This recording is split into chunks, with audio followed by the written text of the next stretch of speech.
Hola, buenas tardes a todos. Muchas gracias por acompañarnos el día de hoy. Veo que hay mucha gente que nos acompaña por Zoom, también algunos compañeros aquí en la sala del instituto. Entonces les quiero dar la bienvenida a nombre del Comité Organizador del Seminario de Historia de las Migraciones en México, a esta cuarta sesión del seminario en la edición 2023. Entonces, muchas gracias por seguirnos en el Zoom y también a ustedes por su presencia. El día de hoy pues tenemos un texto muy interesante que nos va a presentar la maestra Emma Nakatani, un texto titulado De botones y cacahuates, historia de Yoshihei Nakatani, un inmigrante japonés en México. Entonces nos da mucho gusto dar la bienvenida a la maestra. Si me permiten, se la voy a presentar. Entonces, Emma, pues, una querida colega del CIDE, es licenciada en Historia por la Universidad Iberoamericana y maestra en Historia de Vidas e Historia Oral por la Universidad de Sussex, Inglaterra. Desde 2012 es también profesora asociada de la División de Historia del Centro de Investigación y Docencia Económicas, teniendo a su cargo la coordinación de la maestría en Historia Internacional. Se ha dedicado a la investigación de historias de vida de migrantes japoneses en México, específicamente de aquellos grupos que llegaron antes de la Segunda Guerra Mundial. Publicó algunos artículos sobre ese tema, se les voy a mencionar algunos. Uno que se titula Memorias de un inmigrante japonés, publicado en Histor. Otro artículo en coautoría con el doctor Sergio Hernández, El cacahuate japonés que nos legó la familia Nakatani. Y el más reciente, el artículo Historias de vida del siglo XX, la memoria de un inmigrante japonés en México. Entonces, muchas gracias, Emma, por estar con nosotros. Y si te parece, primero le vamos a dar la palabra a Emma y luego vamos a contar con el comentario de la doctora Michiko Tanaka del Colegio de México. Entonces, primero la presentación, luego el comentario de la doctora. Bueno, pues gracias por la invitación, gracias por los que están aquí de manera presencial, se agradece con todo lluvia y el tráfico de la Ciudad de México, a los que están en Zoom y, bueno, en especial a las coordinadores, ¿no? De tanto Kaldevich, pero los coordinadores del seminario por la invitación, en especial acá mi colega del CIDE que me insistió mucho para que, ¿no?, me mandara el texto. Y bueno, un honor para mí que la doctora Michiko Tanaka haya aceptado la invitación y comentar este texto. Hace muchos años, cuando estaba empezando, fui al Colegio de México a buscar a la doctora María Elena Otamishima, pero yo recién había fallecido. Y recuerdo que usted me recibió unos minutos, estaba muy ocupada, pero bueno, me da mucho gusto volverla a ver y sobre todo ya con este trabajo después de tantos años. Bueno, lo que quiero hacer ahorita es muy breve.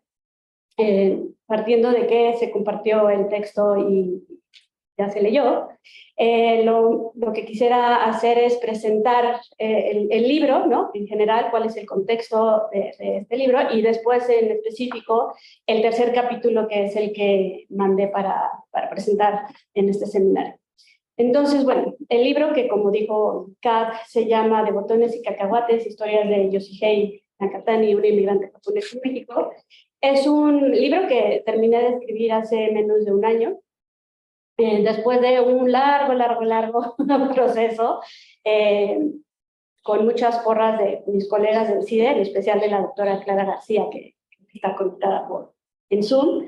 Y nada, fue una larga investigación que finalmente retomé hace, no sé, aproximadamente 5 o 6 años.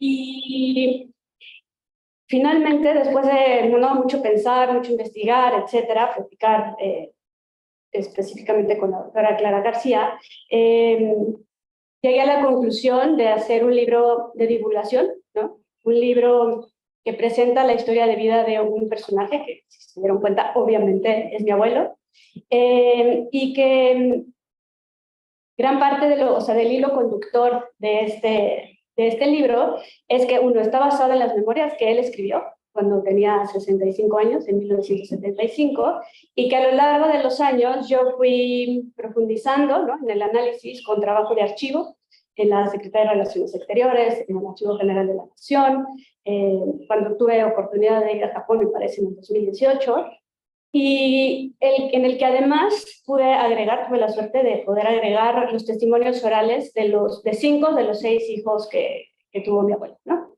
Entonces, eso finalmente me permitió hacer una historia de vida más completa, ¿no? Confrontando igual información, y mucho también del hilo, o sea, vaya, la fuente primaria principal son las memorias, ¿no? Después lo fui enriqueciendo con toda esta investigación, pero bueno, digamos que la investigación en sí, el hilo conductor fue por qué escribe o para qué escribe, ¿no? De qué forma escribe sus memorias, y digamos que lo que yo hago es contextualizar esa narración, ¿no? Lo que yo hice fue ponerme a investigar, obviamente, en el contexto de la historia de Japón a principios del siglo XX, después qué pasaba entre México y Japón antes de la Segunda Guerra Mundial, para que, ¿no?, un personaje decidiera de repente de la nada venir a México como trabajador, como obrero prácticamente, y después, sí, que creo que es el capítulo que estoy presentando, el tercer capítulo, que es básicamente sus primeros años en México, ¿no? Y ahí lo que trato de hacer, bueno, ahorita ustedes me dirán si lo logro, sus comentarios, pero básicamente ahí algo que me es significativo, digamos, son 3 cosas. Uno, que al ser la memoria de un inmigrante, ¿no?, podemos ver cuál es su proceso cuando llega, y obviamente todo esto partiendo que es en la memoria, ¿no? Cómo recuerda él cuando llega a México, los primeros momentos, qué fue lo que le impactó, qué fue lo que fue aprendiendo, qué le era como completamente nuevo, extraño, ¿no? Como, o sea, la parte de las camas, ¿no? Y todos estos primeros años, que ahí va a conocer a la mujer con la que se va a casar, empieza a tener hijos, y después hay un momento importante que es la Segunda Guerra Mundial. Y es importante porque, bueno, finalmente la historiografía de la colonia japonesa en México es un momento muy importante para la colonia japonesa. El doctor Sergio Hernández, que es quien más ha estudiado este tema, pues ha dado cuenta de ello, ¿no?, de manera muy detallada. Y por eso me hizo importante, porque además mi abuelo sí le dedica buena parte de las memorias a contar esta parte de cómo lo vivió él, ¿no? Cómo vivió él la organización que generó la colonia japonesa en esos años. Y después ya me centro en contar lo que sucede después de la guerra, que además coincide con este momento en donde él se queda desempleado por el contexto de la Segunda Guerra Mundial y decide ponerse a cocinar dulces, ¿no?, en una vecindad de la Merced, y que evidentemente esto va transformándose y creciendo, ¿no?, con el famoso cacahuate japonés. Entonces, bueno, nada más decir que después los últimos capítulos, el 4.º capítulo es lo que él cuenta de su primer viaje a Japón de regreso, después de muchos años. Él viene en 32, va por primera vez de viaje en 1970, encuentra un mundo completamente diferente, un mundo familiar, ¿no?, diferente, pero también el contexto histórico de Japón se había transformado completamente, y él le da mucha carga a ese viaje, ¿no? Incluso una de mis hipótesis es que él se decide a contar su vida una vez que regresa de ese viaje. Y bueno, el último capítulo es más lo que yo me puse a investigar en los testimonios orales de sus hijos, en qué pasa después de que él escribe las memorias hasta que fallece en 1992. Y bueno, nada más termino diciendo que el hecho de que la cuente en primera persona, ¿no?, que esté diciendo mi abuelo, fue una larga reflexión, ¿no? En algunos momentos, en algunos artículos de los que menciona acá, lo menciono como Yoshihei Nakatani, el inmigrante, etc. Pero bueno, evidentemente este trabajo ha sido una transformación también personal, ¿no? Con todos los testimonios que tuve la oportunidad de recopilar, etcétera, el viaje a Japón, de hecho, que pues pensé al final que también se vale, ¿no?, que es una historia familiar también, y fue por eso que me decidí a hacerlo así, ¿no?, como corriendo el riesgo de restarle a lo mejor seriedad, no sé, pero bueno, quería como aclarar esa parte. Y nada, pues aquí esperando con ansia sus comentarios y las observaciones que tengan. Muchas gracias, Emma, por la presentación. Ahora le vamos a dar la palabra a la doctora Michiko Tanaka, que es profesora e investigadora del Centro de Estudios de Asia y África del Colegio de México. La doctora obtuvo la licenciatura en la Universidad de Amistad de Pueblos en Moscú, la maestría en estudios orientales en el Colegio de México y el doctorado en historia de la Universidad de Princeton en 1983, con la tesis titulada Organizaciones de Jóvenes Aldeanos en la Política y Sociedad en el Shogunato Tokugawa Tardío. Ha enseñado el curso de Historia General de Japón desde 1973 y diferentes cursos sobre la cultura y sociedad japonesa. Es miembro fundador de la Asociación Latinoamericana de Estudios de Asia y África y fue su secretaria general entre 1997 y 2003. Asimismo, es uno de los miembros fundadores de la Asociación Mexicana de Investigación Teatral. Dirige un seminario permanente de investigación sequizano y el teatro mexicano y latinoamericano desde 1995. Entre sus publicaciones se puede mencionar Movimientos campesinos en la formación del Japón moderno, también Cultura popular y el Estado del Japón, 1600-1868, Política y pensamiento político en Japón, 1868-1925, 1926-2012. También escribió la historia mínima de Japón y la historia documental de la educación moderna en Japón. En 2018 coordinó la organización del simposio Mujeres por la Igualdad, la Liberación y el Empoderamiento en México y Japón. Actualmente está coordinando el proyecto de compilación de una antología sobre acciones y pensamientos feministas en Japón. Entonces tenemos, le agradecemos mucho esta invitación. Creo que tenemos una comentarista perfecta para el trabajo de Emma. Entonces, cuando quiere, la escuchamos. Muchas gracias. Bueno, cuando me preguntaron si tenía interés en comentar, le dije que sí, porque yo tenía mucha curiosidad del origen de cacahuate japonés. Bueno, entonces, a pesar de que yo no soy realmente investigadora, ¿no?, de tema de migración, quien sí conoce es Sergio Hernández, que está ahí presente, pero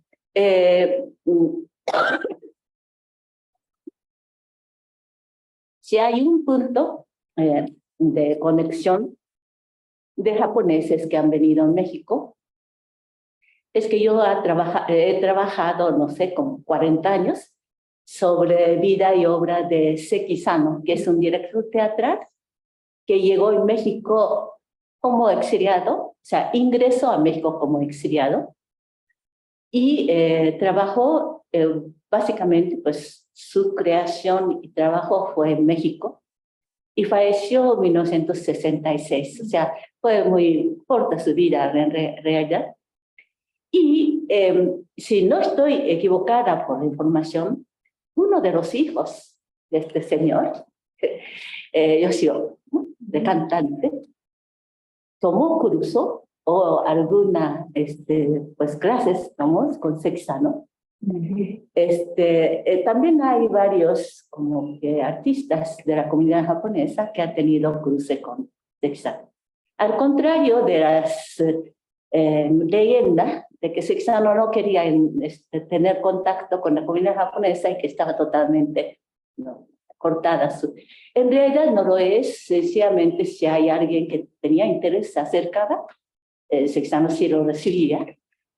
Entonces, en realidad Seki Sano no lo uno ubica como inmigrante, sino como un artista que llegó en exilio y contribuyó, ¿no? Pero finalmente es uno de los japoneses que salieron de su país por una u otra razón y se asentó en México, y en caso de él lo asumió como su espacio de creación.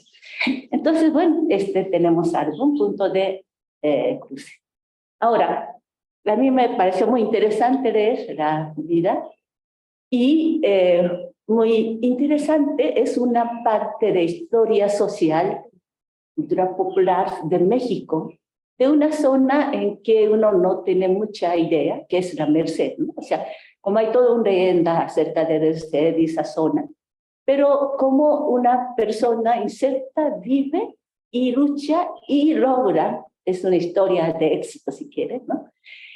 Y también, de cierta manera, es una patrón más o menos compartida de la comunidad japonesa, aunque en su caso él llega a Ciudad de México. Hay muchos japoneses que han ido en otras regiones, San Luis Potosí o Baja California Norte o Oaxaca, Chiapas, y momento dado de coincidencia, que es la guerra de Asia-Pacífico, donde, pues por requerimiento básicamente de Estados Unidos, de mantener vigilado a los japoneses, además de pues, mandar a algunos, pues, que estaban en la lista de peligrosos, lo demás, no importa que incluso tuviera nacionalidad o naturalizada o que sean hijos, ¿no?, de japoneses, fueron concentradas en Ciudad de México y Guadalajara. Y esa parte de historia que en realidad muy trágica, porque muchos tuvieron que moverse así que un día a otro, ¿no? 48 horas, no sé cuántos días, pero la circunstancia de concentración en gran centro urbano desfavoreció a la mayoría de los japoneses, dada la experiencia previa en Japón de pasar una, digamos, en una transición hacia modernidad, sociedad moderna, con educación institucional y tener posibilidad de oficios en contexto urbano y también dar educación y atención médica y todo lo demás que sea indispensable para criar los hijos y lograr que en 1 o 12 generaciones se transformara, ¿no?, de comunidad de pues trabajadores o obreros de campo o de ciudad a profesionistas o la gente con capital que se puede iniciar un negocio. Entonces, en ese sentido, la familia Nakatani es una parte de esa historia que comparten muchos, ¿no? Pero al mismo tiempo, yo creo que aquí hay una característica de esta familia que es familia mixta, que su esposa fue mexicana de este barrio, bien establecida en este contexto, que yo creo que le permitió adentrarse a un pues, modo de vida y tener una estrategia de sobrevivencia más quizá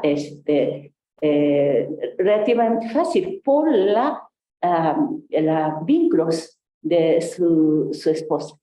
Y a mí me parece que me gustaría mucho saber la versión de su esposa, ¿no? O sea, abuela, que pues habla sacado en tradición oral de entrevista. No sé si la conoció, ¿verdad? Sí, sí la conocí. Entonces, a mí me parece porque su contribución de ella ha de ser muy importante. Imagínese un marido que se va ahí emborracharse y jugar, incluso pues juega parte de importante ganancia que tenía en su trabajo, lo juega, y entonces tenía que haber una mujer de decisión y de alguna manera defendió su, bueno, lo que es la parte que tiene que quedarse para la familia, para poder educar pues todos hijos y mantener, a pesar de todo esa pues vicio que parece que nunca dejó, ¿no? Yo no sé si a lo mejor después del viaje, no sé cómo fue, En realidad, como esta parte es capítulo 3, o una parte que no llega, esa parte de después del viaje, que me hubiera gustado mucho. ¿Cuál era su experiencia en Japón? Quiero que, digamos, realmente él, qué impacto tuvo sobre él. Y bueno, precisamente dices que por motivo de ese viaje decidió registrar su vida como en texto, ¿no? Entonces, a mí me hubiera gustado continuar el libro, pero... Y una otra cosa que también me gustaría saber es que él sí tuvo relación con la comunidad, en particularmente a partir de esa concentración y que se forma una asociación muy activa, defiende sus miembros, pero me gustaría saber cuál era su relación con los demás familias, con los japoneses.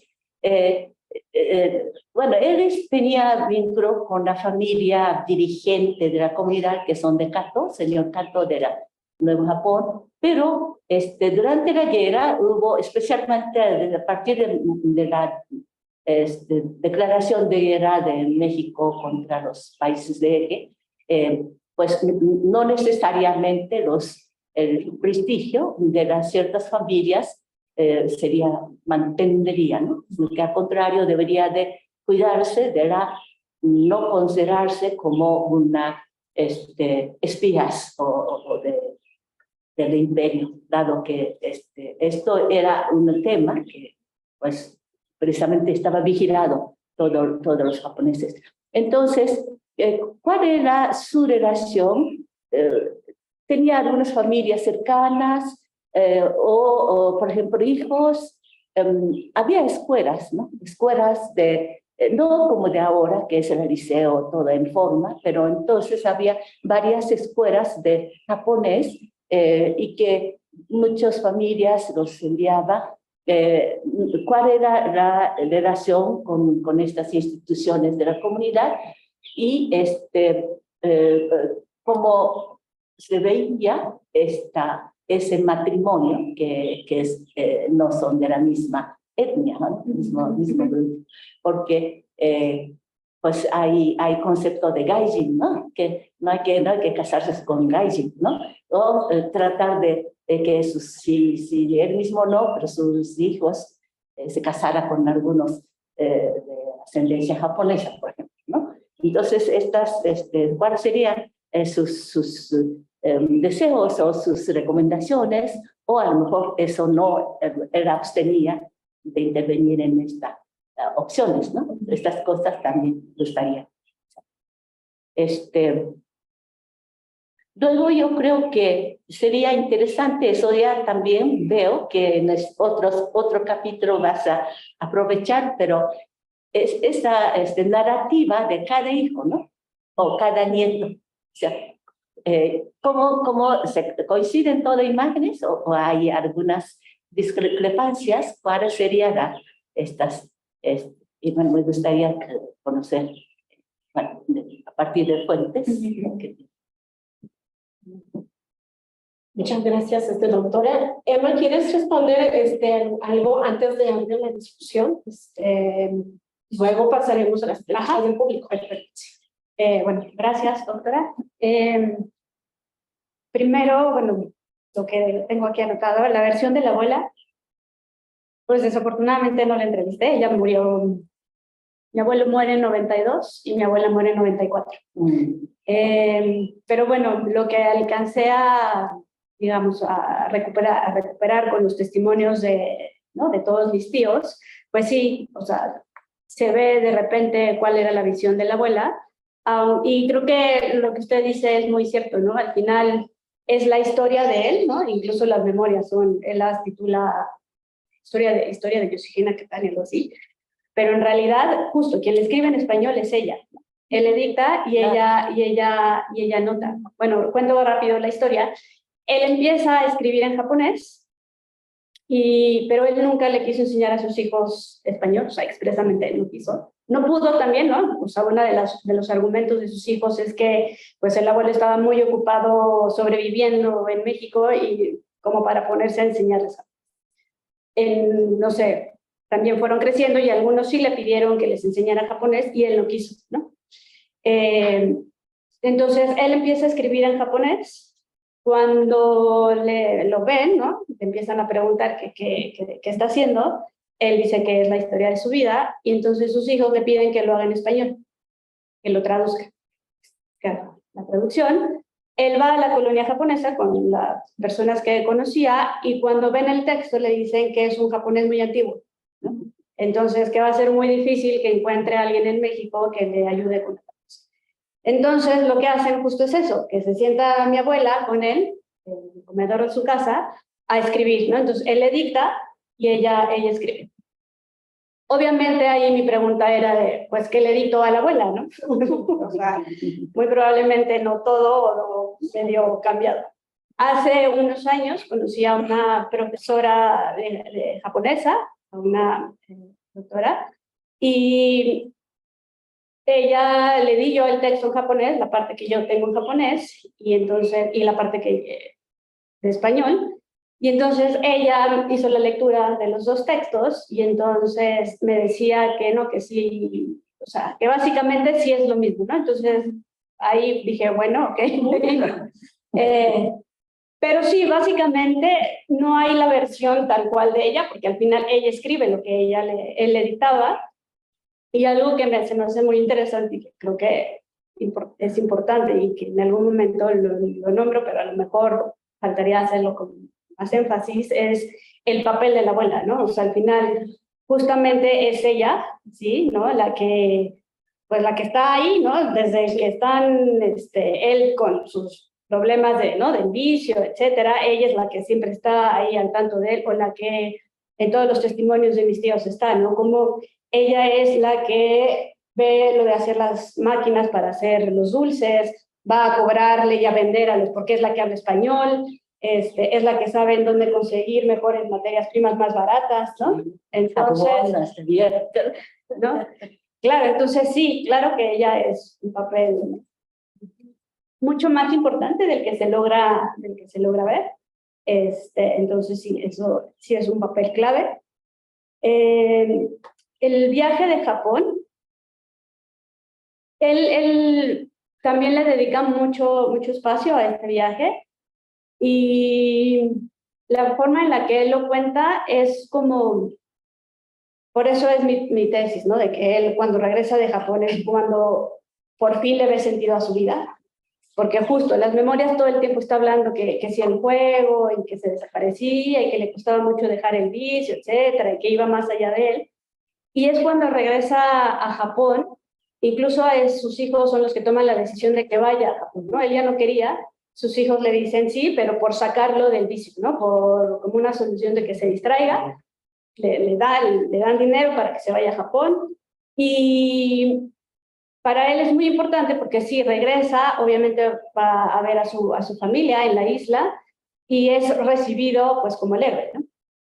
Como el héroe que se fue, sí tuvieron contacto por carta, después por teléfono, pero obviamente no lo había, o sea, él ya no están sus papás, se entera justo de muchos familiares o amigos que fallecieron por la Segunda Guerra Mundial, y justo él, hace, como siempre está narrando y hace como regresa el comentario de decir que que todos lo veían y le decían, ay, claro, tú cuando te fuiste prometiste que ibas a regresar con el triunfo y lo lograste, ¿no? Entonces todo el tiempo va narrando esto y lo repite, o sea, dándole énfasis a ese hecho de que él había logrado triunfar fuera de Japón.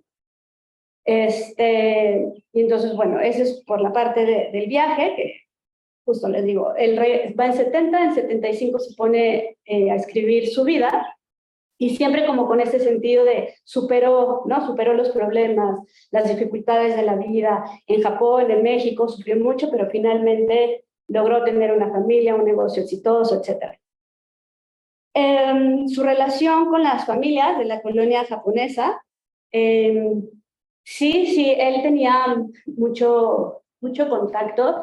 De hecho, gran parte de las memorias narra las relaciones que él tenía. habla obviamente, ¿no?, del señor Kato, de repente habla de Matsumoto, etcétera.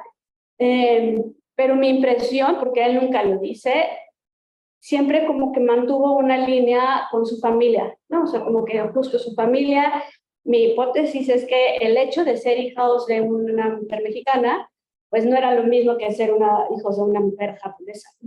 Entonces, de hecho, mi tío Yosio, que tuve la fortuna de poderlo entrevistar antes de que falleciera, él, ¿no?, en algún momento de la entrevista me dice que todos me hablan, por ejemplo, de la discriminación que sentían en México por ser hijos de un japonés, ¿no? Entonces les llamaban chale, chino, ¿no? Chino, no me acuerdo ahorita, pero todos los apodos sabidos y despectivos, obviamente. Y entonces él en algún momento de la entrevista me dice, es que estábamos en la vecindad y nos decían chales, chinos, etcétera, los mexicanos. Pero íbamos, mi papá nos llevaba a la colonia japonesa y ahí nos discriminaban y no nos dejaban jugar con ellos porque éramos hijos de una mujer mexicana, ¿no? Entonces, finalmente, era la discriminación por las dos vías. Y bueno, justo por eso, ellos dicen que el abuelo nunca quiso que estudiaran en las escuelas de la colonia japonesa. Entonces, es mi idea, ¿no?, que él mantuvo, incluso no me acuerdo cuál de mis tíos le decía que parte de que él no les hubiera enseñado japonés era como, no necesitas eso, casi aíslate, ¿no? ¿Para qué ese peligro de que te discriminen? Mejor tú dedícate a vivir en México, ¿no? Y la última parte que preguntas sobre la narrativa de cada hijo, sí, eso creo que fue el más impresionante, ¿no?, en todos los testimonios. Obviamente, bueno, mi tío, el más grande, nació en 34 y el más chico, bueno, fueron 2 embarazos, sobrevivieron 6 y el más chico nació en el 49, me parece, ¿no? Entonces, obviamente, las narrativas cambian, uno, por edad, pero también por sexo, ¿no? La narrativa de los hombres, la narrativa de las mujeres es muy diferente. Creo yo, me causó a mí mucha impresión las narrativas de mi tío, el más grande, que es el pintor. Pues a él justo le tocó la parte más fuerte, ¿no? Porque aparte son los años de la guerra, él estaba chiquito, él es el que le decía a mi abuelo lo que decían los periódicos, etcétera. Pero aparte también a ellos les toca trabajar con ellos, ¿no? Trabajar en el taller de dulces. Y, por ejemplo, tengo que hacer aquí un paréntesis. A mi papá lo entrevisté, pero fue antes de que yo estudiara historia oral, etcétera, y fue la peor entrevista que he hecho toda mi vida, porque fui a su oficina en un día entre semana, entonces no, o sea, fue muy mal. Obviamente yo tengo, ¿no?, los recuerdos que él siempre me contaba, y sí, después cuando entrevisté a mi tío Yosio, que es el más chico, que era el más chico, sí, la narrativa era completamente diferente, porque al final a ellos ya, aunque sí trabajaron en ciertas cosas en el taller, ya no fue el trabajo que les tocó a los más grandes, ¿no? Entonces, desde ese sentido, pues sí, las narrativas son muy, muy distintas, aunque tienen muchas similitudes, porque al final todos, como les decía, hablan de la discriminación que vivieron, ¿no? Mi mamá cuenta, y me contaba en la entrevista que le hice, que cuando conocí a mi papá, pues Armando Nakatani, ¿no?, y me dice, ay, eres japonés, y mi papá lo negó, ¿no? Sí, no tenía cómo negarlo con el apellido, pero el primer instinto era negarlo porque al final era la experiencia de vida que él había tenido, ¿no? Entonces, creo que ya contesté todas esas. Y le voy a mandar el texto completo. Muchas gracias. Muchas gracias, Emma. A ver, ahora si quieren, vamos a darle la discusión. Hay mucha gente también en el Zoom. Si nos quieren acompañar con unas preguntas en el Zoom, por favor, pueden levantar la mano o señalarlo en el chat. Con mucho gusto vamos a compartir sus preguntas con Emma, con la doctora Tanaka. Aquí no sé si algunos de los participantes tenían interrogaciones para Emma mientras recibimos más preguntas. Veo a Abraham Trejo aquí que tiene ya la mano levantada. Entonces, Abraham, si quieres, y luego iremos por eso. Bueno, gracias por el texto, Emma. Lo leí, te contaba hace rato con mucho gusto. Me fascinó cómo vas contando la historia. También me quedé con ganas de lo que sigue, del capítulo que sigue, pero un poco también del preámbulo, cómo llegamos aquí. Y es completamente normal porque forma parte de este libro que nos platicas. Y por ese lado creo que, o sea, como el texto está cerrado, es un poco difícil hacerte preguntas o sugerencias a este texto porque yo lo veo muy redondo. Quizá para el futuro le veo, o sea, en realidad me gusta y te lo digo en serio, le veo muchas formas de donde puedes trazar hilos hacia cosas que te podrían interesar o no. Historia empresarial, ¿no? Ahí no, hasta ahorita que dijiste cómo están sesgados o cómo contrastan los testimonios por hombres y mujeres, recordé cómo recuerdan las mujeres el trabajo. Es decir, ellas están quedándose a lavar cuando todos más se van. Y como esas cosas, creo que también podría jalarse un hilo hacia historia empresarial, historia de la creación del negocio, que creo es donde termina tu papá, que tiene una experiencia bien diferente, como acabas de decir. Y otra que quizás sí valdría la pena considerar incluir en esta versión o en alguna otra, que ya te decían, es el testimonio de tu abuelo forma parte de un proceso más grande de urbanización e industrialización del país. No sé si un mapa de la Merced, un mapa de cómo se ensanchó la mancha urbana. Por cierto, el sábado voy a hacer un paseo en la Merced, te cuento y a ver si porque es un lugar al que están llegando varios grupos de inmigrantes. Sí. Recuerdo ahora el testimonio de Marco Glantz en los 30, que es justo el momento en el que llegan, y los testimonios o la forma en que recuerdan su llegada a la capital y a la Merced no dista mucho de lo que nos estás presentando acá, y entonces creo que sería una forma de aplicar, digamos, de darle una perspectiva a lo que ya tienes aquí escrito.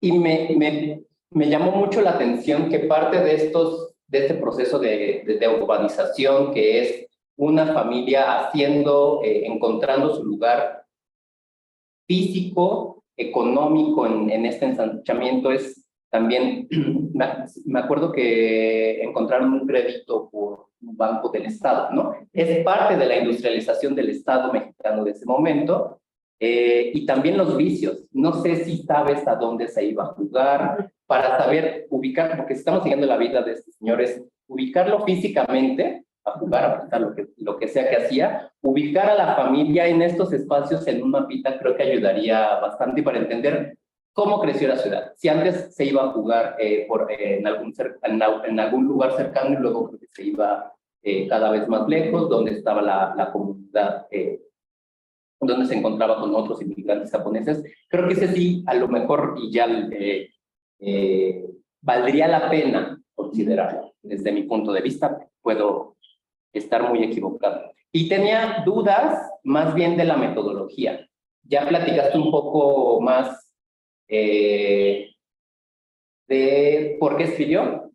Si hubo revisiones a ese texto, entiendo que fue no sé cuántos meses le tomó escribirlo, luego mecanografiarlo, y entiendo que todos los demás testimonios salieron porque tú estuviste interesado en recuperarlos.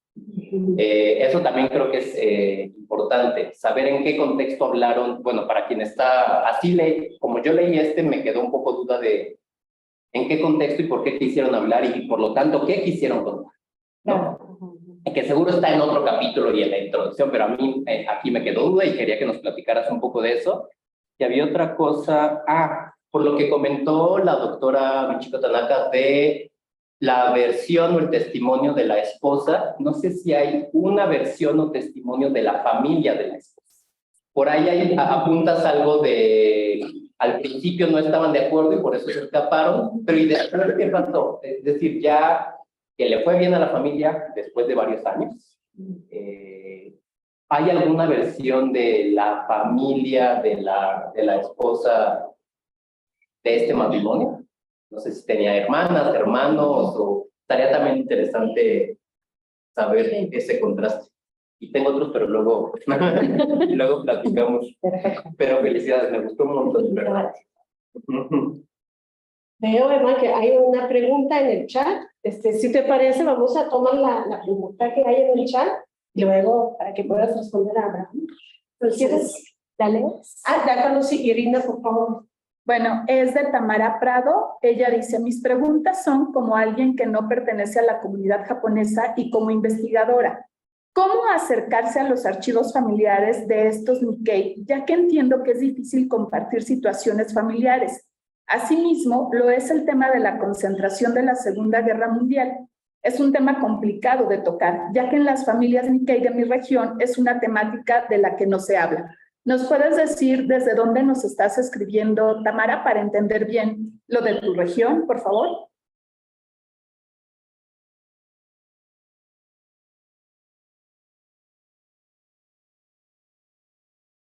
De Culiacán, Sinaloa. Muchas gracias, Tamara. Gracias.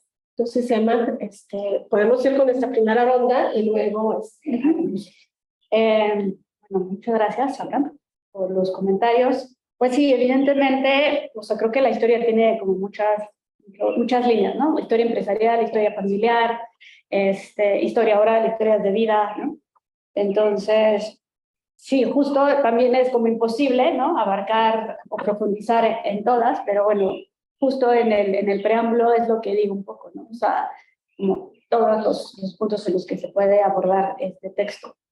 Sobre la urbanización, sí, incluso hace algunos años, antes de pandemia, participé en un seminario de la Merced, estudios de la Merced, y sí, incluso hay publicaciones, ¿no? Sobre los extranjeros en la Merced y ¿no? Pues sí, es muy interesante ver cómo todos coinciden en muchas cosas. Incluso se iba a hacer un libro que al final ya no se hizo, pero sí, lo del mapa de la Merced, o sea, en algún momento lo consideré, como que fue complicado encontrar el mapa de la Merced, ¿no? Como zona, pero bueno, igual lo puedo retomar y... Pues, lo de los juegos, ¿no? Trazar lo del juego, sí lo pensé en algún momento, pero no hay como mucha claridad, porque él no da nombres, obviamente. No, nada más dice, por ejemplo, ni siquiera es que se fuera tanto con japoneses, se va con chinos, él habla de chinos, ¿no? Libaneses, o sea, pero lo dice como muy, ¿no? O sea, como sin entrar, sin quemar a nadie, básicamente, ¿no? Entonces, sí, o sea, yo sé, por ejemplo, ¿no? De lo que cuentan mis tíos, mis papás, a dónde iba, pero ya era mucho más adelante. Incluso, creo que usted también preguntaba si alguna vez lo logra dejar al 100%, ¿no? Sí, digamos que baja mucho, yo creo, bueno, a mí me tocó, pero ya como mucho más controlado, digamos, pero no, al final siempre fue como un tema, ¿no? Un tema en su vida, y sí, bueno, entonces traza eso como que fue complicado, por eso también no le seguí. Incluso cuando yo hice la tesis de licenciatura, uno de los capítulos era justamente el juego, ¿no? Cómo también el juego era una forma de socializar con otros extranjeros o con la propia sociedad mexicana, ¿no? Porque al final, por ejemplo, tenía un amigo que es el que le enseña todas las casas de juego, a qué ferias podía ir, ¿no? A Culiacán, de hecho se van, a Chiapas, así, buscando. Y era muy interesante porque al final lo hacía él también, o lo presenta, buscando la suerte, buscando la buena suerte. Que al final también tiene que ver con el que en el momento en el que tengas ese dinero vas a poder regresar, ¿no? Bien, como una idea muy... entonces, bueno, también es un tema muy interesante. Sobre la metodología... Sí, en el preámbulo hablo un poco de cómo cada uno habló, ¿no? Cada uno de los hijos, no a profundidad. Pero sí, o sea, obviamente, y sobre la pregunta que me hacían, ¿no? De las familias Nikkei, sí, creo que es muy complicado entrar, ¿no? O sea, es una sociedad, ¿no? Cerrada. Y obviamente a mí, pues en este caso no me costó trabajo porque yo era la nieta, ¿no? Y obviamente en ese sentido mi familia se abrió, ¿no? No sé si hubiera llegado alguien externo a la familia, si hubiera sido igual. A mis tíos los entrevisté, en la mayoría fueron una vez, pero por ejemplo una de mis tías que fueron varias veces, ¿no? Y justo no creo que si hubiera llegado alguien externo se hubieran abierto de esa forma. Entonces, pues sí, justo de cómo acercarse, ¿no?, a estas familias, pues no sé, creo que el doctor Sergio Hernández podría dar más luz de eso que yo, porque yo incluso también, ahora que he tenido a lo mejor más acercamiento hacia otras familias, uno, creo que a mí me ha abierto la puerta el hecho, que es muy curioso, ser no la nieta, ser la sobrina de ellos, el cantante, ¿no? Porque claro, entonces es como esta figura, ¿no?, pública, entonces es como, sí. Pero justo ha sido también, fue muy difícil como acercarme a otros testimonios fuera de mi familia. Y creo que ya con eso. Muchas gracias, Emma. Tenemos una pregunta de Andrés Esteban. La tenemos no está en el chat. No, Andrés Esteban. que abra su cámara. Sí, exactamente. Si quiere participar, con mucho gusto. Estoy intentando, está abriendo la cámara. Buenas tardes. Buenas tardes. Lo escuchamos bien, ¿eh? No sé si ahí me escuchan mejor. Sí, le escuchamos muy bien. Perfecto, muchísimas gracias. Buenas tardes a todos. A la doctora Nakatami, felicidades por el texto. Fue fantástico leer algo así. La experiencia y la aproximación a la migración japonesa fue un texto muy interesante y sobre todo lo que me llama la atención es, bueno, al leer su texto yo me encuentro con la mención de una parroquia, una iglesia, que es la Iglesia de la Coronación, que yo cuando hice la tesis de licenciatura hice una investigación de historia oral sobre la colonia Condesa. Y bueno, la Iglesia de la Coronación es como un hito bastante interesante porque además no hay mucha información, se sabe que estaba bajo la protección de, en ese momento, si no me equivoco, es la legación japonesa, ni siquiera mencionan a la embajada, sino a la legación, por la cercanía, por el momento, porque estaba a una cuadra de la casa Torreblanca. La primera pregunta es si cuenta con más información sobre cómo funcionó esta protección, porque a fin de cuentas la parroquia pierde muchísima información, los archivos ya no están disponibles. ¿Cómo funcionaba esta protección de la comunidad japonesa y cómo funcionaba la comunidad japonesa católica en México? Y de ahí se deriva una segunda pregunta.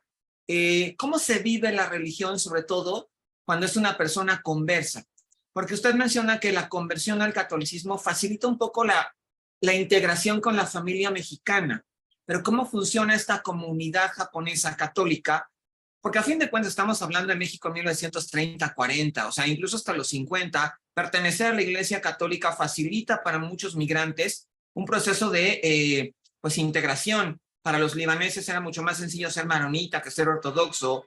Hay otros muchos grupos que mantienen una cercanía con el catolicismo y se integran más fácilmente que aquellos que no practican la religión católica y que pues ese es un motivo para mantenerse a un poco al margen de cierta cotidianidad dentro de la vida de México, de la Ciudad de México de esos momentos. A ver, hablamos de fiestas, por supuesto, pero no es lo mismo ser judío en la Merced que ser católico, que participar en muchos eventos y muchos acontecimientos. Y es que lo que me llama la atención es que después de hablar de esta conversión, la religión desaparece del texto. ¿Cómo se vive esta religiosidad dentro de la familia Nakatami? Si continúan siendo católicos, él solo se convierte para casarse y después es algo que no sigue. ¿Qué particularidades tiene ser católico y ser mexicano? Sería todo. Muchísimas gracias. Muchas gracias, Andrés. Vemos, también hay una pregunta en el chat del Zoom. Sí, de acuerdo. Irina nos va a hacer el favor de leerla. Es de Cuautli. Primero que nada, saluda a la maestra Nakatani, le agradece su apoyo y tiene una pregunta. La pregunta es si ha encontrado paralelismos testimoniales entre las comunidades de italo-mexicanos y germano-mexicanos con la experiencia de la comunidad Nikkei durante los años de 1942 a 1945 en que fueron concentrados. Muchas gracias, Cuautli. Gracias, Cuautli. Bueno, me voy primero con la de Cuautli. No, solo conozco un estudio fue un alumno de la maestría, ¿no? Que hizo un estudio sobre la comunidad de italianos en Puebla, y algún texto por ahí que encontré en algún momento sobre la comunidad de alemanes, me parece que en Veracruz, pero no, o sea, lo que tengo entendido es que al final, en el contexto de la Segunda Guerra, o sea, la ruptura de relaciones entre México y Japón, ¿no? Pues hizo que las medidas más fuertes, ¿no? Por decirlo de alguna forma, fueran contra la comunidad japonesa más que contra los italianos y los alemanes, ¿no? O sea, al final la orden de Estados Unidos era evitar cualquier tipo de intento de ataque, ¿no? Por parte o de ayuda incluso de la comunidad japonesa al gobierno japonés, territorio mexicano. Entonces, pero no, la verdad no conozco a fondo el tema de otras comunidades. Y en el caso de las primeras preguntas, sí, yo fui en algún momento a esta parroquia, pero justo no, me dijeron que estaban los archivos cerrados, no me dejaron profundizar ahí. Entonces no sé bien cómo funcionó esta cuestión de la legación japonesa. Sí, justo él dice, ¿no? Que en sus memorias o sea, mi abuelo, o sea, cuando una amiga, ¿no? Creo que lo pongo en el texto, les pregunta si ya se casaron, él dice que no, que las iglesias están cerradas y no los dejan. Ella le dice, no, claro que sí, hay una iglesia que ahí seguro los van a ayudar. Entonces, pero tampoco hay más. Y justo es que esta parte, obviamente, yo entrevisté a los hijos. Entonces, pues los hijos, aunque mi tío, el más grande, ya había nacido, pues no tienen memoria, o sea, tienen las historias que se contaban sobre ese momento, ¿no? Pero no hay como, o sea, no tengo yo de dónde, o sea, ¿no? Confrontar información para saber realmente cómo sucedió esto. Por ejemplo, a mí, en ese sentido, las fechas no me cuadran, ¿no? Lo que él narra, lo que me dijo mi tío, etcétera. Pero entonces, bueno, eso al final también me da otro tipo de información, ¿no? ¿Cómo funciona la religiosidad de la familia? En la familia Nakatani.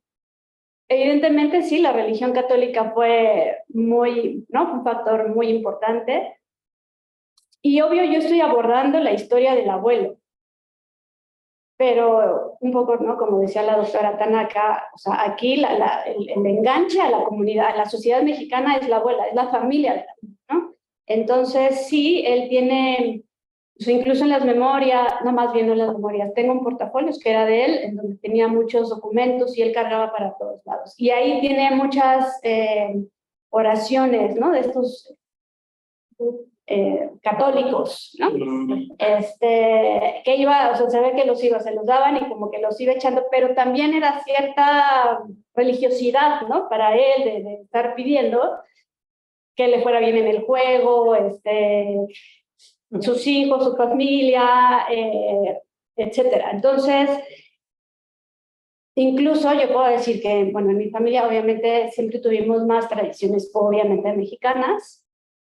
Y lo que tengo entendido por los testimonios es que o sea, por ejemplo, hoy, hasta el día de hoy, toda mi familia festeja más el Año Nuevo con comida japonesa y ciertas tradiciones que él hacía, pero más, creo, en lo que yo entiendo, más por el esfuerzo de los hijos, ¿no? Más que de él. O sea, como que a él después le gustó, ¿no? Lo vio con gusto y lo festejaba y le gustaba, pero en realidad no fue tanto él metiendo estas cosas. Entonces, la religiosidad es lo mismo. Al final, él utiliza la religión, bueno, más que lo utiliza él, a través de la religión, la religiosidad católica, se va insertando, ¿no?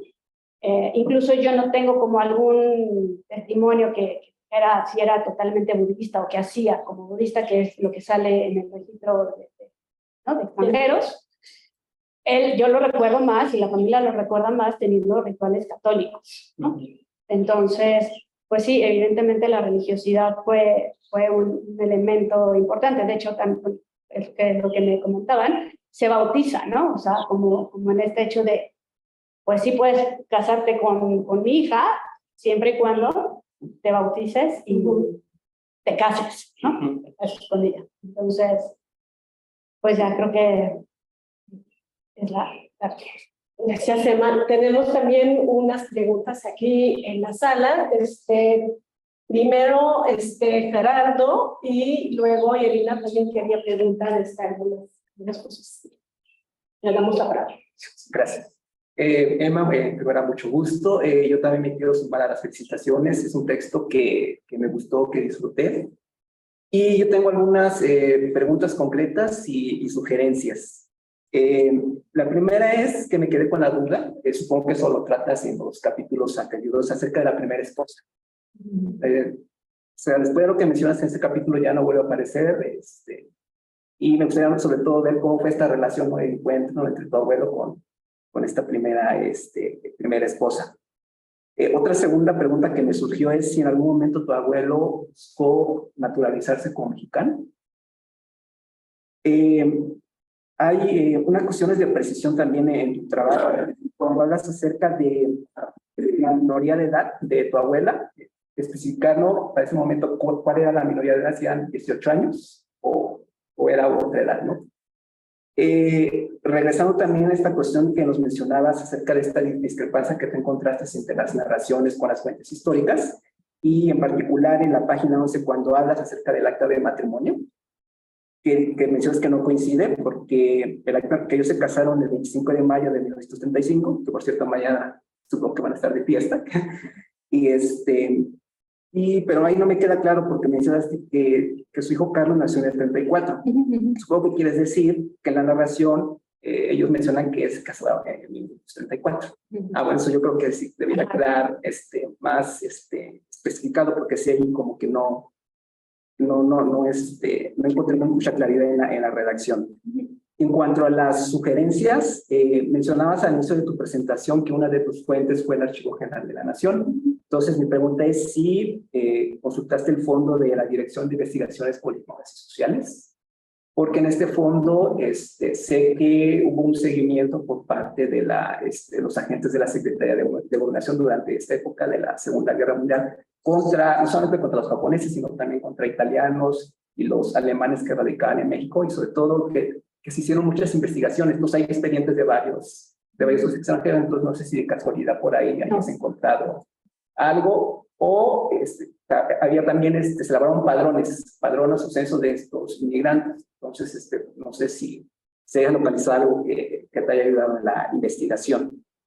Otro artículo que creo yo que igual pudieras incluir, que no he visitado en tu trabajo, el autor es Francis Perry, se llama Una presencia incómoda, la colonia japonesa de México durante la Segunda Guerra Mundial.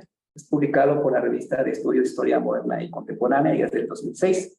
Y también al leer tu trabajo me hiciste recordar también una novela que leí también ya hace algunos años, que precisamente se concentra en el problema que tuvieron los japoneses durante la Segunda Guerra Mundial, y la autora es Cecilia Reyes Estrada, y la novela es se llama La Gallina Azul, historia de una familia japonesa en México durante la Segunda Guerra Mundial. No sé si de casualidad hayas leído, no sé si pudieras brindarnos alguna comparación, ¿no?, respecto a las memorias de tu abuelo. Y pues bueno, en general todo, y pues felicidades por tu trabajo. Muchas gracias. Irina. Pues yo quiero iniciar agradeciendo tanto a ti, Emma, como a la doctora Chico, que hayan tenido disposición de participar en esta sesión del CEMIM. Y bueno, reconozco 4 puntos en tu trabajo que me llaman la atención, porque bueno, al final, como todos estamos estudiando estos movimientos migratorios, nos encontramos con escenarios que nos pueden resultar familiares, o que a partir de la exposición de tus ideas pues nos sugieren para lo que nosotros estamos indagando.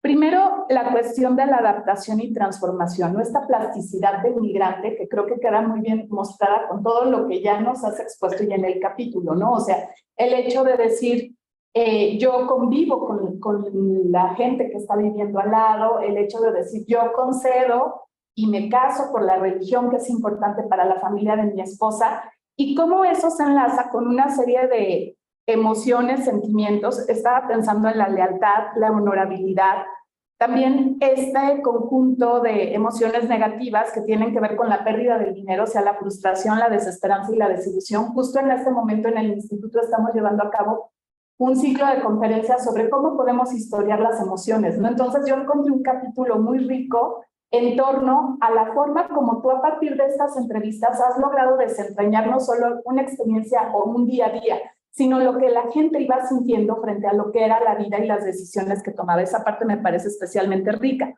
Lo otro, el tercer punto, tiene que ver con la discriminación a partir de la lengua, ¿no? Has ahondado justo en estos escenarios y cuando en el capítulo, en las fotos, la foto de, me parece que es la hermana mayor, la hija mayor, yo la vi y dije, ella pasa por mexicana, o sea, no vi como un rasgo de parecido a tu abuelo, pero dije, también para ella, ¿qué significaría ver cómo violentaban a sus hermanos y hermanas que sí podían tener mayores rasgos japoneses en determinado momento y la reacción, ¿no? O sea, de, pues aunque yo no aparente ser tan extranjera por mi fenotipo que ellos, pues también lo soy y me duele ver esto, ¿no?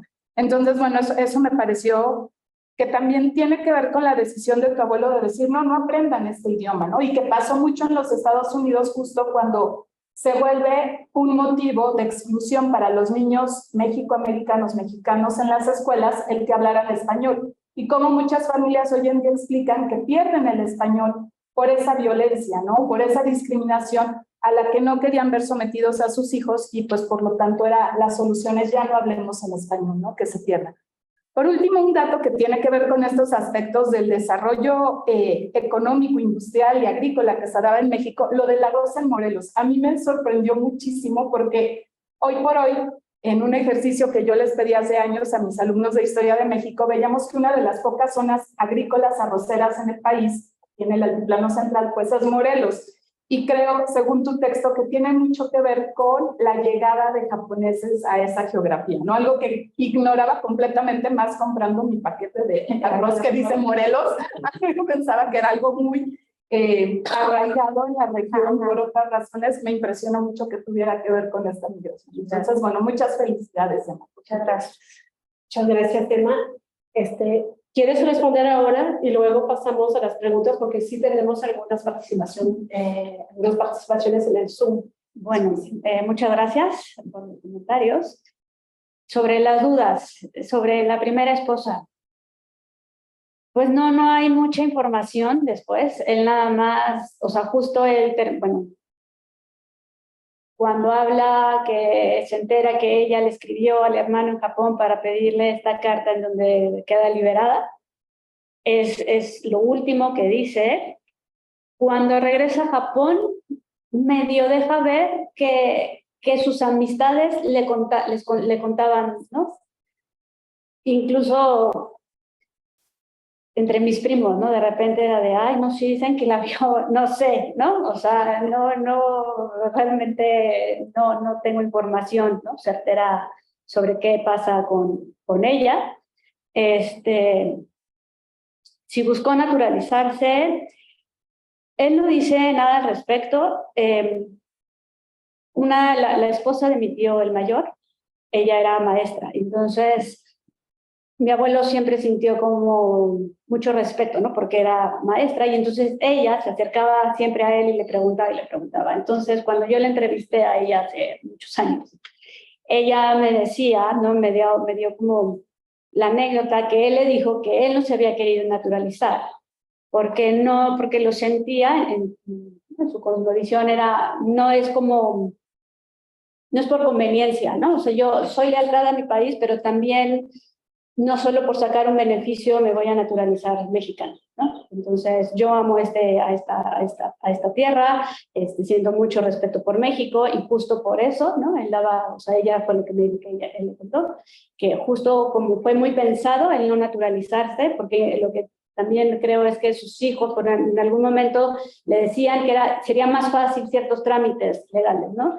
Entonces lo que dice mi tía es que él no quiso, ¿no? Como que expresamente decidió no hacerlo. Y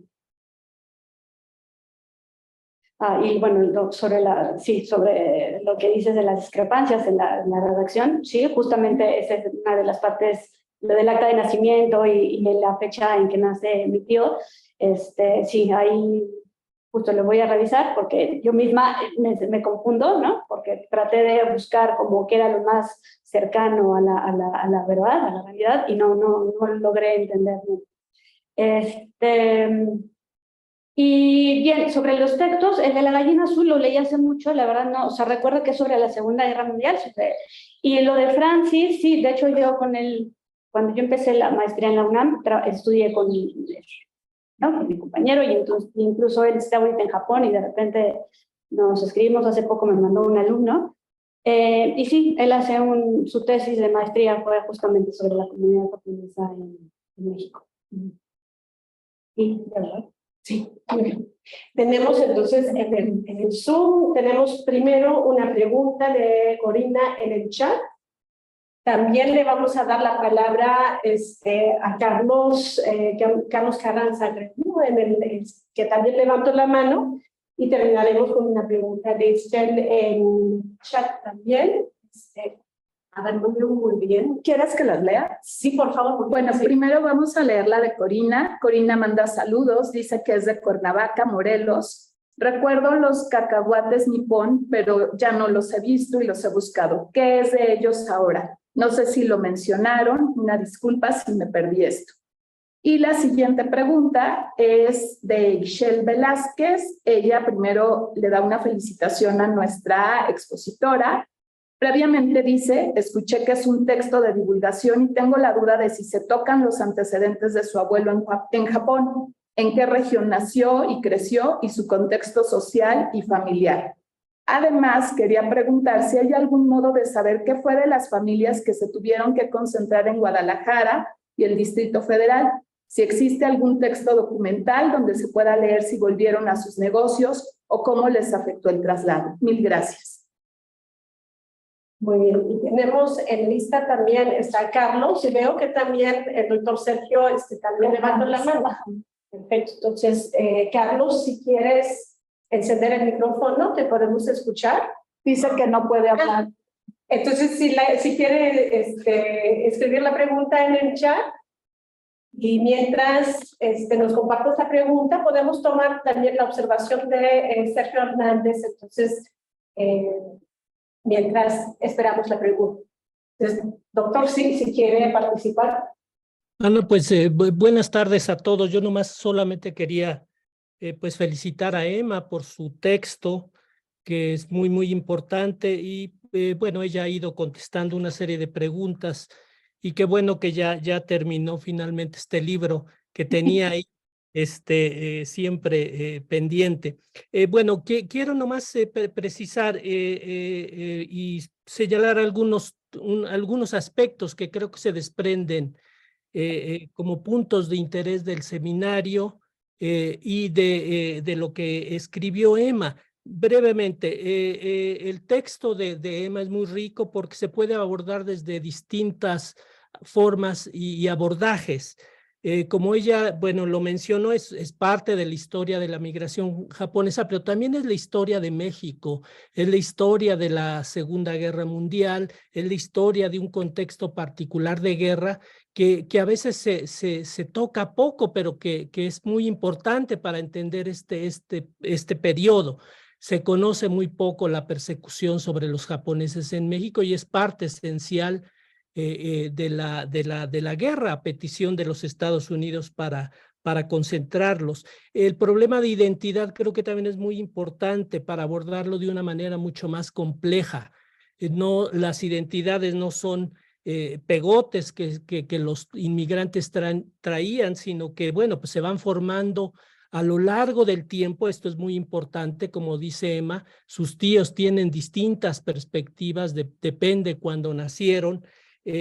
También el problema de género, como ella la tocó, es muy importante, cómo abordan las mujeres esta identidad y cómo es distinta, ¿no? Desde esta perspectiva que también es importante tocarlo, ¿no? Entonces el problema de la inmigración se hace mucho más complejo, y en este sentido creo que el texto puede traer estas vetas que hay que seguir pues comentando y desarrollando, ¿no? Y entonces, en este sentido, felicito mucho a Emma por su texto. Muchas gracias. Ahora sí creo que Carlos señaló que sí puede compartir su audio. Ya tiene permisos. ¿Ya? ¿Me escuchan? Sí, sí, ahora sí. Perfecto. Lo siento, es que no tenía el permiso para abrir el micrófono y por eso no escribí. Bueno, primero que nada, felicitar a la autora. Me pareció un texto muy ameno. En lo personal disfruté pues la lectura, a pesar de que pues era un poco largo, por decirlo de algún modo. Digo, se acostumbran a enviar artículos y entonces yo lo leí con mucha fluidez y rapidez. Agradezco mucho como pues que se tome en cuenta eso, el proceso de escritura. Y bueno, yo tenía un comentario y una pregunta. Primero la pregunta, que tiene que ver con el tema de las fuentes. Por ejemplo, ligándolo con un comentario que hizo Abraham sobre que sería interesante desarrollar el tema de la empresa, me preguntaba si, por ejemplo, se conservan archivos de la empresa Nippon, que además no me parece como un tema aparte en realidad, ¿no? Si se quiere hablar de la vida o de la trama del abuelo, pues la empresa es fundamental para entender no solo su proceso de ascenso social, sino también su proceso de integración a México, ¿no? Entonces, bueno, esa es una cosa que yo retomaría, y esa es la pregunta, ¿no? Si, ¿qué tipos de fuentes hay? Y un comentario que tiene que ver más bien con el tema del contexto. Yo entiendo que es un texto de divulgación, que está muy bien hecho y creo que en general es una investigación redonda.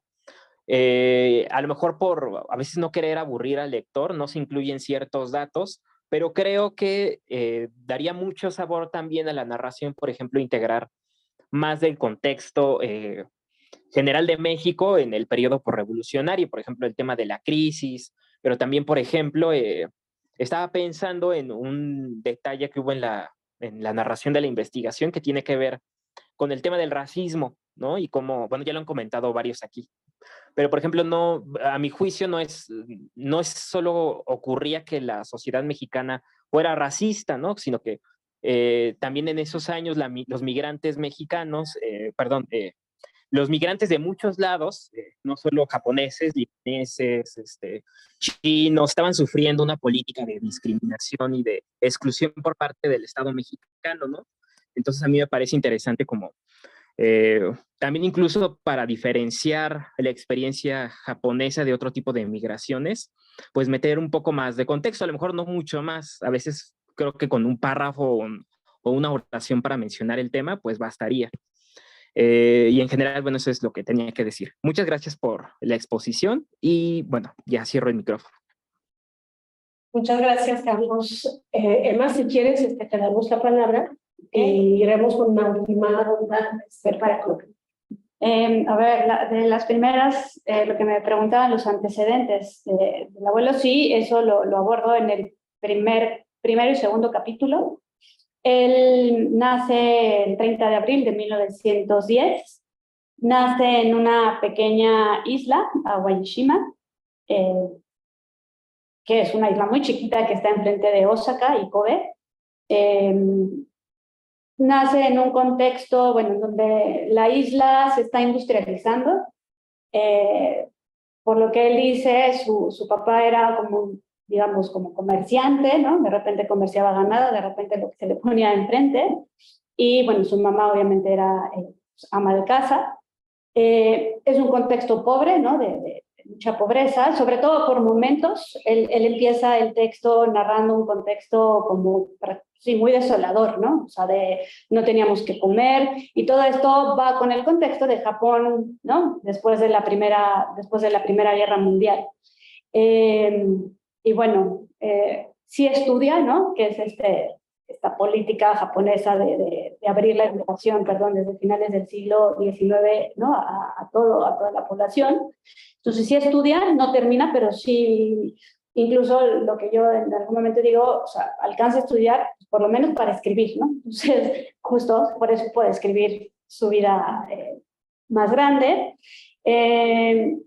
Y bueno, justo cuando se sale de estudiar es porque quiere ayudar. Sus papás tenían un restaurante, ¿no? En el pueblo, entonces, o sea, después de que pasan como muchos problemas económicos, el papá logra poner un restaurante y con eso como que les empieza a ir mejor, y él de repente dice, me canso, y se va a trabajar, estaban creciendo por la modernización, están empezando a abrirse varios talleres, uno de textiles, de la seda japonesa, y por lo tanto de botones de conchanaka, que por eso el título, ¿no? De botones y cacahuates, porque justo es eso lo que a él, o sea, empieza en Awashima, después se va a Kobe, en Osaka, incluso también va a Kioto a trabajar en estos talleres que se dedican a esta manufactura, y justo es ¿no? el brinco que él hace a México a través de esta industria.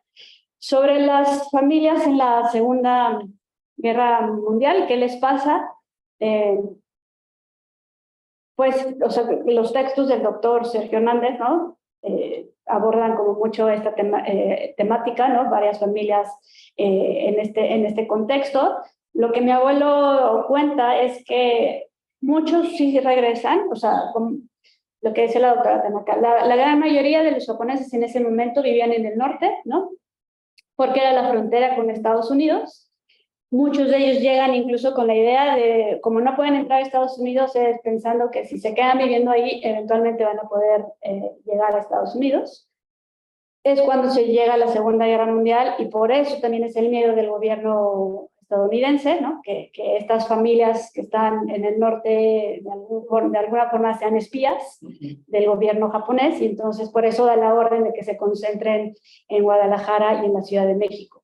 Entonces, pues sí, es fuerte lo que él cuenta ¿no? Y los estudios que hay, porque algunos, una vez que termina la guerra, incluso lo que entiendo por un artículo que escribe el doctor Sergio Hernández, es que al señor Kato, que fue, ¿no? uno de los empresarios japoneses más importantes, pierde todo, ¿no? Después de la Segunda Guerra Mundial.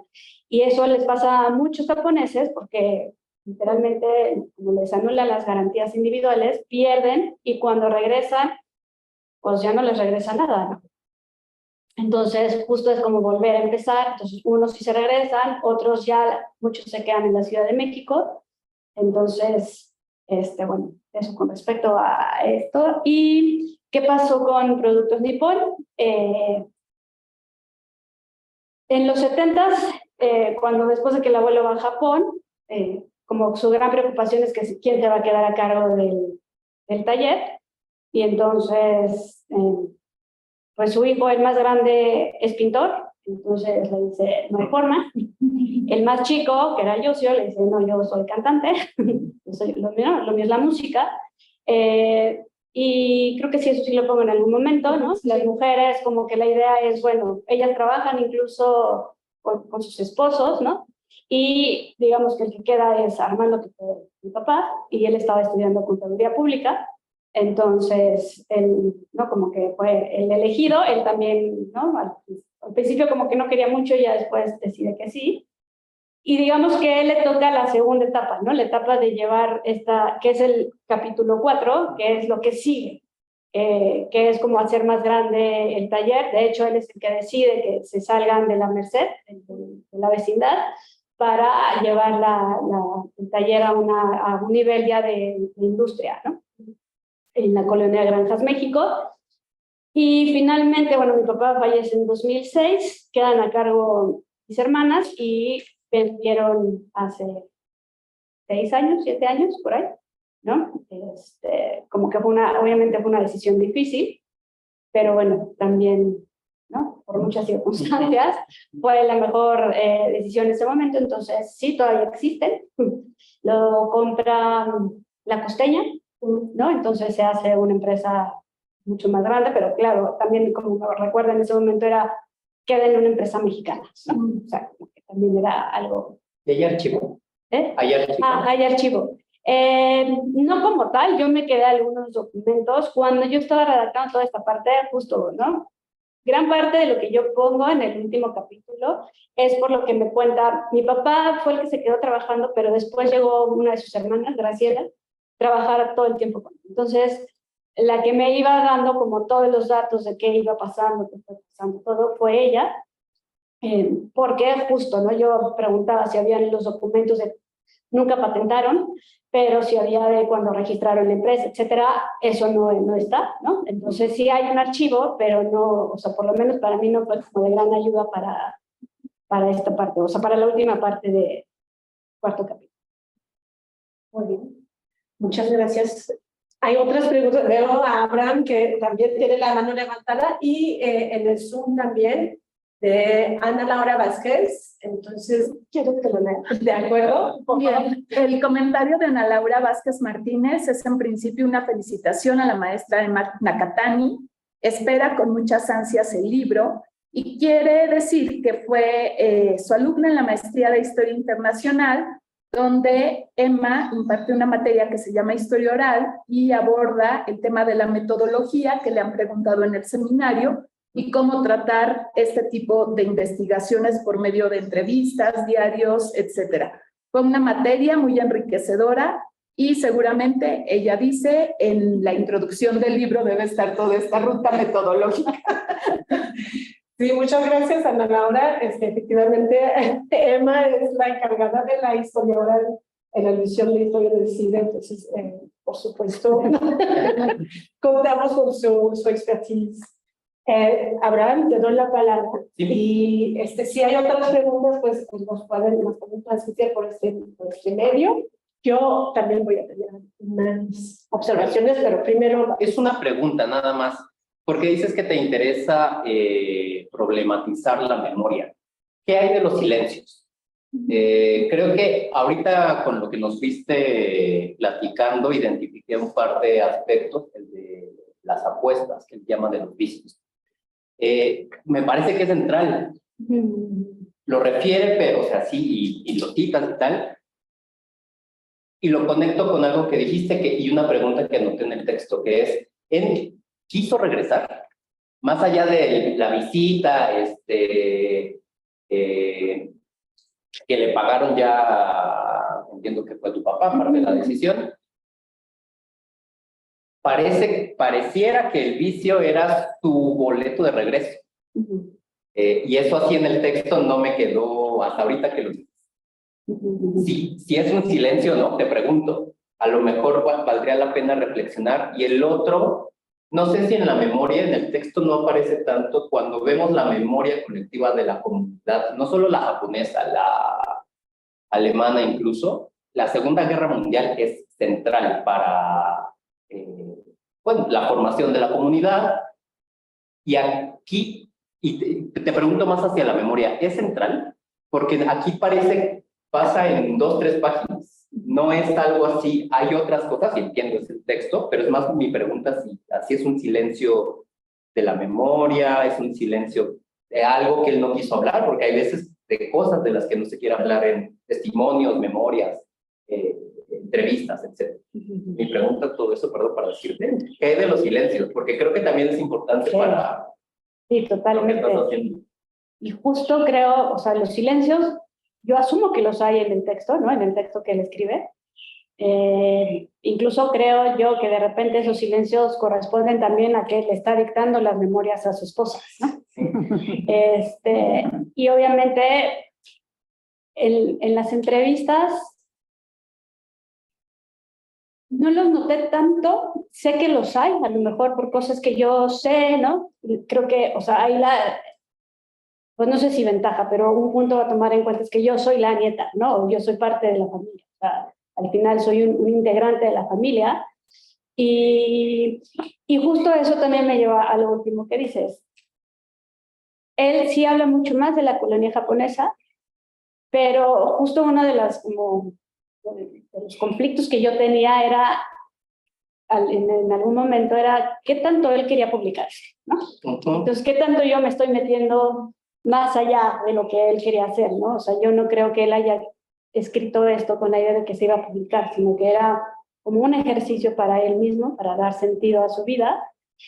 Finalmente lo hace en español para su familia, pero de ahí a que él pensara que iba a tener una nieta que se interesara por hacer esto público, pues no lo sé. Entonces, hubo momentos en que yo misma era así de qué tanto yo, ¿no? Como más moralmente de qué tanto yo puedo llegar y abrir todo, ¿no? Entonces, en ese sentido, en la colonia japonesa, sí, él da muchas historias, un poco también confusas, yo creo, por lo mismo de que no quería como meterse mucho en esos temas, pero sí, o sea, no los pongo tal cual en el libro por eso, Pero sí, yo identifico que sí hay, ¿no? Que sí hay muchos silencios. ¿La deja en la familia o en la comunidad? ¿Qué? Las memorias, ¿las deja para la familia o para, O sea, para la familia. para la esposa y hijos?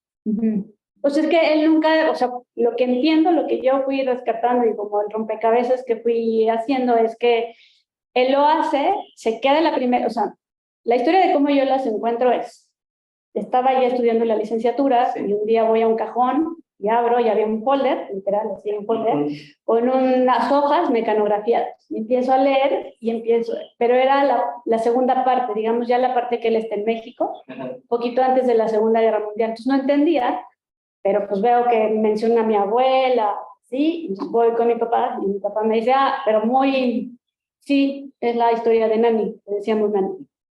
Y ya fue como, qué raro, entonces me puse a leer y lo dejé. Y después estaba en un seminario de tesis y me acuerdo que una compañera judía, ella quería hacer un trabajo sobre su familia, ¿no? Y entonces el trabajo semestral, a mí dije, trabajo semestral, yo también tengo un documento, en ese momento mi profesora era la doctora Alejandra Moreno Toscano, y le digo, yo también tengo un documento que encontré, y me dice, pues tráetelo, entonces se lo llevo, y pues fue así como el descubrimiento.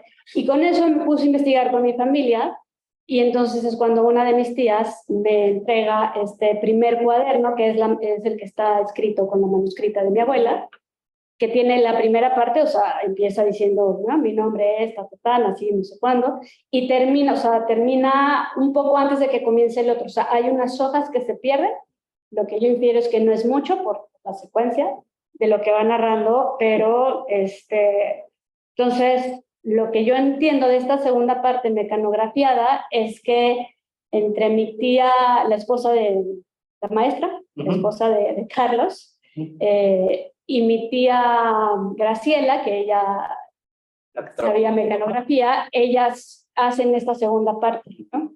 Pero no encontré, por ejemplo, el manuscrito, o sea, entonces, no hay como este acto de que, ay, sí, el abuelo lo dejó, no. O sea, lo hizo, algunos transcribieron en la parte, lo mecanografiaron, pero no es realmente... ¿Quieres hacer otra? No. Muy bien. No hay preguntas en el Zoom tampoco. No. Pues yo, para terminar, Emma, simplemente felicitarte por el manuscrito. Creo que a todos nos gustó muchísimo. Me gustó también porque es una historia, no solamente de tu abuelo, pero efectivamente del México, pues, de los 30, de los 40, no sé, como que nos llama la atención a muchas realidades del México a través de eso, y por eso te felicito con el trabajo de historia, de documentación de esta historia, no solamente con los testimonios de tu abuelo, de la familia, pero también en el trabajo de archivo. Y eso me recordó un poco, pues hace poco tuve que comentar un libro que también es un tipo de biografía, y pensé en la dificultad que tenemos historiadores para hacer biografías, también además para un público como más amplio de divulgación, sin perder el carácter como muy serio del trabajo de documentación. Creo que lo alcanzas muy bien, pero hay algunas sugerencias que a mí me hubiera gustado ver también, que te hizo la doctora, los testimonios de los demás, de las distintas personas de la familia. Pues no sé, ahora quizás sería como una recomendación que ampliaría mucho el libro, pero sería interesante ver también estas historias con más detalle. No sé si en los otros capítulos vemos también como un análisis un poco más a fondo de sus perspectivas. Me hubiera gustado, sé que se aleja del personaje, pero quizás le daría también más, pues podríamos ir ampliando este panorama de historia de México con base en el cuento de tus tías, como hacer una historia incluso de género a través de esto. No sé hasta qué punto, pero me encantó este texto. Y aquí, pues, para ir cerrando, no es un comentario para el libro, pero alguien te estaba preguntando de comparación entre comunidades italo-mexicanas y germano-mexicanas. Hay un artículo que se publicó en Historia hace un par de años por Joseph Stout, de la experiencia, hace una comparación entre las experiencias japonesas, italianas y alemanes durante la Segunda Guerra Mundial. No sé si eso puede ser de alguna utilidad, pero pues por mi parte nada más, creo que ya tenemos dado algunos comentarios, no está publicado todavía. Entonces, a lo mejor puedes ir ayudándole a algunas. Muy bien. No sé, no hay otras preguntas, creo. Hubo una felicitación más de MF Rábago, también de Elena Flores. Felicitan a la maestra Emma Nakatani por su trabajo. Esperan la publicación del libro, pues adelantan que será una lectura muy grata e incluso las felicitaciones nos tocan a nosotros como organizadores del seminario. Así que muchas gracias también a Emma por eso. Pues muchas gracias. Entonces vamos a dar por concluida esta sesión. Entonces, mil gracias a la doctora por el hermoso comentario que hizo a la obra de Emma. Y Emma, pues mucha suerte para publicar el libro. Esperamos que salga muy pronto. Y gracias por compartir los avances. Gracias a todos. Lleva muchas ideas y muchos comentarios. Gracias. Nos veremos en el otoño. En septiembre. El 11